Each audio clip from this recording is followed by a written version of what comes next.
Hi everyone, I welcome everyone for Annakkudai channel. அந்த last வீக்கில் நான் ஒரு வீடியோ அப்லோட் பண்ணியிருந்தேன்.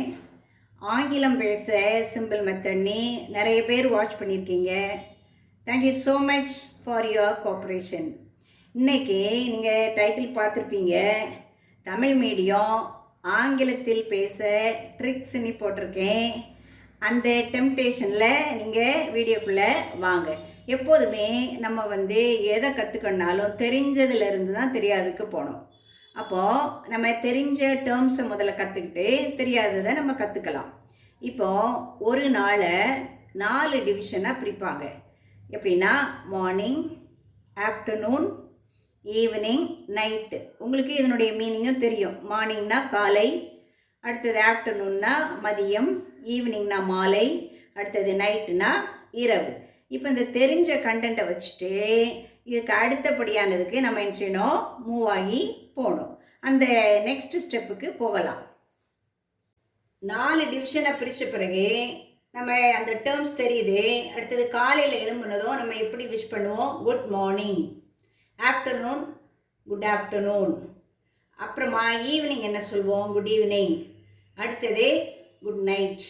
இப்படி நமக்கு இங்கிலீஷில் நிறைய தெரிஞ்ச வார்த்தைகள் இருக்குது. நம்ம தான் என்ன செய்ய மாட்டோம், வாயை திறக்க மாட்டேங்கிறோம். மார்னிங் எழும்பி விஷ் பண்ணதும் அடுத்தது நம்ம எல்லாரும் பிரேக்ஃபாஸ்ட் சாப்பிட ஆரம்பிச்சிருவோம்ல. பாருங்கள், பிரேக்ஃபாஸ்ட்னா காலையில் சாப்பிட்ற உணவுக்கு பேர் தான் பிரேக்ஃபாஸ்ட். அதே மாதிரி இப்போ ஸ்கூலுக்கு போகிற பிள்ளைங்களாக இருந்தால் அடுத்தது நீங்கள் என்ன பண்ணுவீங்க, ஏதாவது ஒரு ஃபுட்டை ப்ரிப்பேர் பண்ணுவீங்க. அதுக்கு பேர் என்ன சொல்லணும்னா லஞ்ச். நெக்ஸ்ட்டு ஈவினிங் வருது. ஈவினிங்னா இதில் எப்படி எடுத்துக்கணுன்னா ஆஃப்டர்நூன்லேருந்து ஈவினிங் வரைக்கும் உள்ள அந்த டைமில் நம்ம என்ன சாப்பிடுவோன்னா அதுக்கு பேர் தான் டின்னர். ஓகேவா? ஏன்னா அடுத்தது நைட்டு சாப்பிட்ற சாப்பாட்டுக்கு பேர் என்னென்னா சப்பர். அப்போ இதுதான் எங்களுக்கு ஏற்கனவே தெரியுமேன்னு ஒரு எண்ணம் வரும்ல. இனிமேல் இதில் கொஸ்டின்ஸ் கேட்குறேன் நான் உங்ககிட்ட. What is your breakfast? நீங்கள் என்ன சொல்வீங்க, இட்லி, தோசை ஏதாவது சொல்வீங்க. அந்த கொஸ்டின் அப்படி கேட்கலாம். அல்லது வாட் யூ ப்ராட் ஃபார் பிரேக்ஃபாஸ்ட்னு கேட்கலாம். அல்லது what did you bring for பிரேக்ஃபாஸ்ட்னு கேட்கலாம்.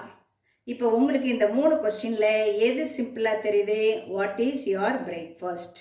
அப்போ நீங்கள் என்ன செய்துக்கலாம், அந்த கொஸ்டினை நீங்கள் யார்கிட்டையாவது உங்கள் ஃப்ரெண்ட்ஸ்கிட்ட யார்கிட்டையாவது நீங்கள் கேட்டிங்கன்னா அவங்க பதில் சொல்லுவாங்க. சம்டைம்ஸ் உங்கள் பிள்ளைங்க இங்கிலீஷ் மீடியம் படிக்கிற பிள்ளைங்களாக இருந்தால் கேட்கும், mummy what is my breakfast today அப்படின்னு கேட்டாங்கன்னா நீங்கள் என்ன சொல்வீங்க, ஃபேவரைட் டிஷ் அப்படின்னு சொல்லிவிட்டு பூரி அண்ட் சன்னா குருமான்னு சொல்லும்போது yeah son will be so happy. ஓகேவா? இந்த மாதிரி நிறைய டைப்ஸ் ஆஃப் கொஸ்டின் இருக்குது. அதில் which is simple you have to find and choose it. ஓகேவா? இப்போ வீடியோவோட 3rd பார்ட்டுக்கு வந்திருக்கோம். நம்ம எல்லா வேலையும் முடிச்சுட்டு அப்புறமா என்ன செய்வோம், தூங்க போவோம். தூக்கத்துக்கு இங்கிலீஷில் என்னென்னா ஸ்லீப், தூக்கம்னு போட்டிருக்கேன். ஸ்மால் நேப், அதுக்கு பேர் குட்டி தூக்கம். சில டைமில் இப்போ நீங்கள் வேலை பார்க்குற ஒருவேளை டீச்சரோ அல்லது ஆஃபீஸ் போயராக இருந்தால் சாப்பிட்டு முடித்ததும் நமக்கு அப்படியே கொஞ்சம் நேரம் கண்ணை கட்டோம்ல, அதில் கொஞ்சம் நேரம் ஒரு 10 நிமிஷம் தூங்கினா நல்லாயிருக்கும்னு நினைக்கிறோம்ல, அந்த இதுக்கு பேர் தான் ஸ்மால் நேப், குட்டி தூக்கம். அடுத்தது நல்லா வேலை செய்துட்டு வந்த பிறகு நம்ம ஃபிசிக்கல் எக்ஸசைஸோ எல்லாம் செய்து முடித்த பிறகு நமக்கு ஒரு தூக்கம் வரும் பார்த்தீங்களா, அதுக்கு பேர் என்ன, ஆழ்ந்த தூக்கம். அதை நீங்கள் என்ன சொல்லணும்னா டீப் ஸ்லீப்னு சொல்லணும். அப்போது இதில் இன்றைக்கி நம்ம மார்னிங் எப்படி விஷ் பண்ணுறோன்னு பார்த்தோம். அடுத்தது ஃபுட் ஐட்டம்ஸ் பார்த்தோம். அடுத்தது இரவு தூக்கத்துக்கு நம்ம என்ன சொல்வோம், அது ஒவ்வொரு கேட்டகரியாக பிரித்து நம்ம பார்த்தாச்சு. நீங்கள் கோத்ரூ பண்ணுங்கள், நிச்சயம் இது உங்களுக்கு ஹெல்ப்ஃபுல்லாக இருக்கும். நம்ம அடுத்த வீடியோவில் நம்ம இன்னும் நல்ல ஒரு டாப்பிக்கை சூஸ் பண்ணி பார்க்கலாம். டில் தென், தேங்க்யூ ஃப்ரம் அன்னக்கூடை சேனல்.